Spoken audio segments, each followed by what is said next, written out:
বৃহত্তর অংশে 40 বছর যাবৎ পেশায় আছে। গতকাল একটি আমার একজন সহকর্মীর জায়গা গায়ে একটি রাজনৈতিক কার্যালয়ে আঘাত হানা হয়েছে।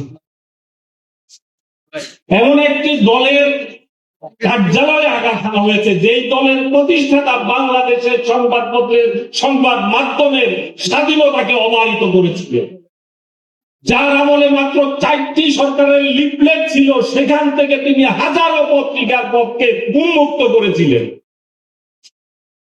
যেই রাষ্ট্রনায়ক জিয়াউর রহমানের বিরুদ্ধে যখন কোন সংবাদ প্রকাশ হতো, তিনি বঙ্গভবনে ওই সাংবাদিককে দাওয়াত দিতেন, খাওয়াতেন, ভালোভাবে খাইয়ে বলতেন যে আপনার এই সংবাদটি, আপনি যে সংবাদটি, যে সমস্যাটির কথা তুলে ধরেছেন, সেই সংবাদটি তো আমি পড়েছি, অনুধাবন করেছি, এই সমস্যাটির সমাধানে আপনার কাছ থেকে আরো বিস্তারিত পরামর্শ চাই।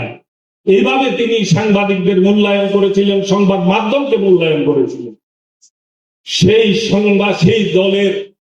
সেই জিয়াউর রহমানের দলের কেউ যখন কোন সংবাদ কর্মীর গায়ে আঘাত হানার মতো স্পর্ধা দেখায়, তখন আমাদের বেদনা, আমাদের কষ্ট ধারণ করা আমাদের জন্য খুব কঠিন হয়ে যায়, কষ্টকর হয়ে যায়।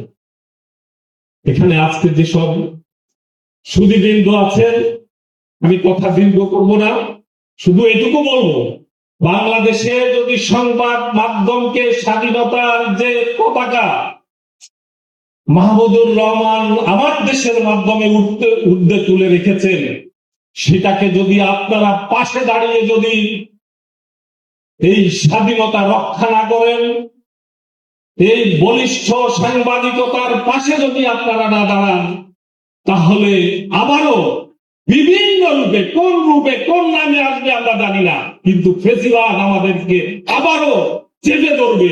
সেটা কোন দলের পরিচয় আসবে, কোন গোষ্ঠীর পরিচয় আসবে, সেটা বড় কথা। আমি আশা করব প্রত্যেকটি রাজনৈতিক দল যারা ক্ষমতা যাওয়ার প্রত্যাশা করছেন, যারা আগামী নির্বাচনে বিজয়ের স্বপ্ন দেখছেন, বিরোধী দল হওয়ার আকাঙ্ক্ষা যারা রাখেন, যারা সংসদের ন্যূনতম একটি সদস্য পদ নিয়ে যেতে চায়, তাদেরকে শিক্ষা নিতে হবে শেখ হাসিনার কাছ থেকে। শেখ হাসিনা এর চাইতে বড় দুর্বিনীত শাসক পৃথিবীর ইতিহাসে নিষ্ঠুর শাসক আর ছিল না, কিন্তু পরিণামটাও সবচাইতে নিকৃষ্ট পরিণাম, তাকে নির্মম পরিণাম তাকে ভোগ করতে হয়েছে।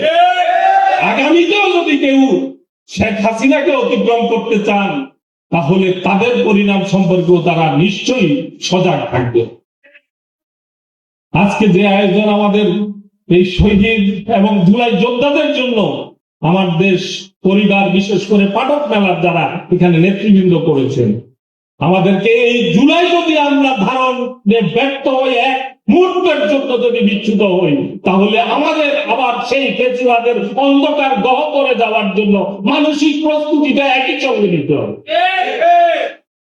আপনাদের সকলকে এই আয়োজনের জন্য এবং জুলাইকে ধারণ করে আগামীর রাজনীতি, আগামীর সমাজ ব্যবস্থা সবকিছুকে পরিচালনার জন্য অঙ্গীকারবদ্ধ হওয়ার জন্য উদাত্ত আহ্বান জানিয়ে, বিশেষ করে আমার সাংবাদিক বন্ধুরা যারা আশেপাশে আছেন, কাভার করছেন, তাদেরকে অনুরোধ করবে, এই নতুন বাংলাদেশে সাংবাদিকতার দায়িত্বটি অনেক বেশি চ্যালেঞ্জিং। গত 15 বছরে আপনারা স্বাধীন সাংবাদিকতা করতে পারেন নাই, যে কারণে একই সঙ্গে অতিরিক্ত সতর্ক ছিলেন। আপনারা ভয়ে ছিলেন কখন ডিজিটাল আইন দিয়ে ধরে নিয়ে যাবেন, কখন গুম করে ফেলবে, কখন ক্রস ফায়ার দিবে, এই আতঙ্কে আপনারা ভয়ে সাংবাদিকতা করতে পারেন নাই। আবার এই স্বাধীনতায় যাতে অতি স্বাধীনতা চর্চা করতে গিয়ে স্বাধীনতার যে বস্তুনিষ্ঠতার জায়গা, পেশাদারিত্বের জায়গা, সেই জায়গাগুলো এক মুহূর্তের জন্য আপনারা যেন বিচ্যুত না হন, তাহলে এই সাংবাদিকতা আবার সেই অন্ধকার জগতে ঘিরে যাবে। এই আহ্বান জানিয়ে আপনাদের প্রতি আমার বক্তব্য শেষ করি। আপনাদের সকলকে আন্তরিক শুভেচ্ছা।